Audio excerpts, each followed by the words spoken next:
Have you ever yawned just because someone else did or checked your phone when it didn't even buzz? You're not weird, your brain is just running the show. Sometimes our brains do these things, these little quirks of consciousness, and we don't even know why. But there are reasons. Science can explain so many things, y'all, and that's what we're here to do today. In this video, we're diving into 7 strange things almost does and explaining the real psychology behind them. Get ready to learn something about your brain you didn't know you needed. Alright, let's talk about yawning. It's super contagious, right? You see someone yawn, you hear someone yawn, you're watching a video about yawning. You get the idea. It's like our brains are hardwired to just copy each other. And you know what? That's not entirely wrong. See, it all comes down to these things called mirror neurons. Don't worry, I'm not talking about some kind of sci-fi thing here. Mirror neurons are actual cells in our brains that fire up not only when we do something, but also when we watch someone else do that same thing. So when you see someone yawn, your mirror neurons light up as if you were yawning yourself. And often, that's enough to trigger an actual yawn. It's like your brain is saying, hey, I recognize that action. I should probably do it too. But why? Why are our brains wired this way?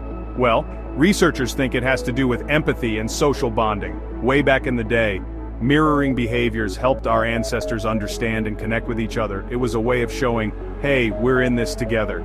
So the next time you catch yourself yawning after someone else, don't fight it. Just embrace the yawn and appreciate the ancient neural machinery that makes it all possible. Okay, have you ever felt your phone vibrate in your pocket only to pull it out and realize nothing? No notifications, no calls, just the cold, hard reality of no one loving you. Just kidding. This is something that happens to almost everyone, and it's called phantom vibration syndrome. It's like our brains are playing a cruel trick on us, making us think we're more popular than we actually are. But there's a reason for it. Our brains are prediction machines, constantly trying to anticipate what's going to happen next. And in today's hyper-connected world, we've become so accustomed to our phones buzzing with notifications that our brains start to expect it all the time. So when we feel a slight tingling sensation, or maybe even just the brush of fabric against our leg, our brains jump to conclusions. They go, oh, that must be the phone. Time to get a little hit of dopamine. You know, that feel-good chemical that gets released when we get likes, comments, or messages. It's like our brains are addicted to those little dopamine rushes, and they'll take them wherever they can get them, even if it means conjuring up phantom vibrations. So the next time you get that phantom buzz, don't feel crazy. Just remember, it's just your brain trying to give you a little dopamine boost. Alright, let's talk about texting, specifically that feeling of dread and despair that washes over you when you send a carefully crafted message and all you get back is K. Just one letter, no punctuation, no emojis, just cold, hard K. Why does that single letter feel like a punch to the gut?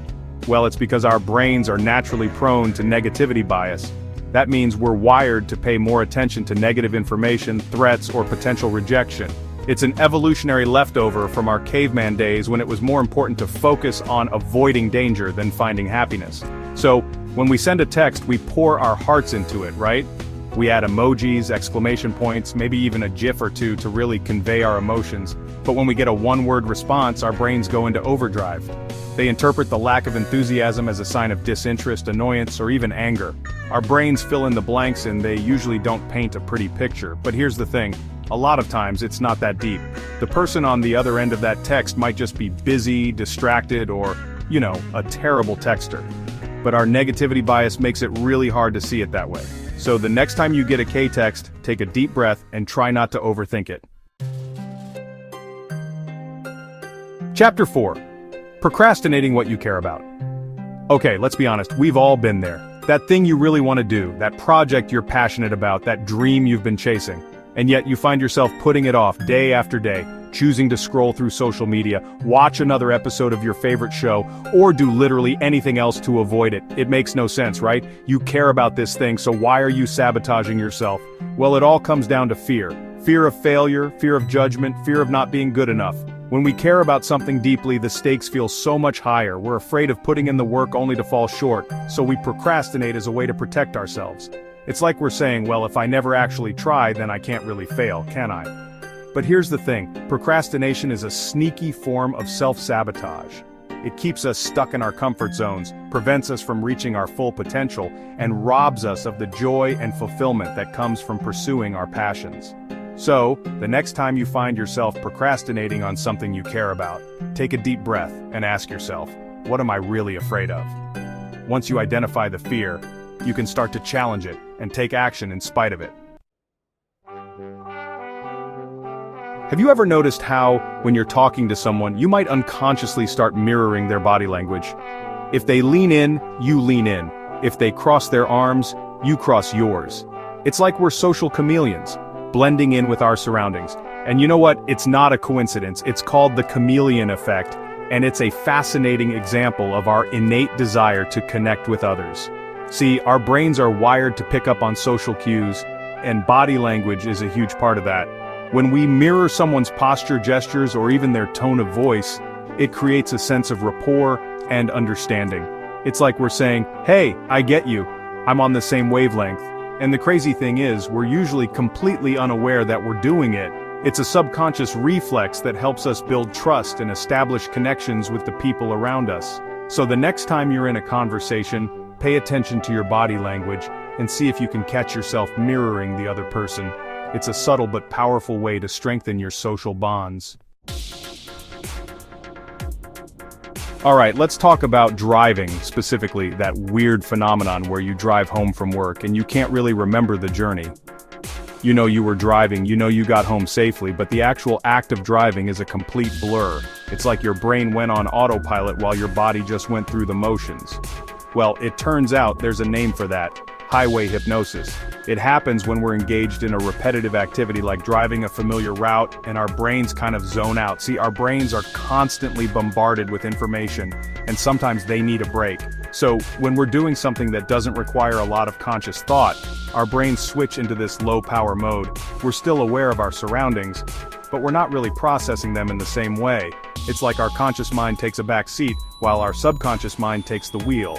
Now, before you freak out, highway hypnosis is a completely normal phenomenon. It's our brain's way of conserving energy and preventing mental fatigue. However, it's important to be aware of it and make sure we're staying alert behind the wheel. So, if you find yourself starting to zone out on a long drive, try to engage your brain by listening to music, having a conversation with a passenger, or taking a break to stretch your legs. Okay, let's talk about something that might seem a little weird. Talking to yourself. I know, we're always told that talking to yourself is a sign of madness, but hear me out. Because talking to yourself, when done right, can actually be a sign of intelligence and self-awareness. Think about it. When we talk to ourselves, we're essentially having a conversation with the smartest person we know, ourselves. It's a chance to process our thoughts, work through problems, and boost our motivation. Athletes do it all the time to stay focused and positive. Performers do it to calm their nerves before going on stage. And writers, well, writers talk to themselves because it's the only way they can get any peace and quiet. So the next time you catch yourself muttering under your breath, don't be ashamed. Embrace the power of self-talk. It's a tool that can help you improve your focus, boost your creativity, and navigate the ups and downs of life. So, there you have it, 7 weird behaviors that are actually totally normal. It's fascinating how our brains work, right? These quirks and habits, they might seem random, but they're all part of what makes us human. Which one of these weird behaviors do you do most often? Are you the king or queen of phantom phone vibrations? Do you turn into a conversational chameleon every time you talk to someone new?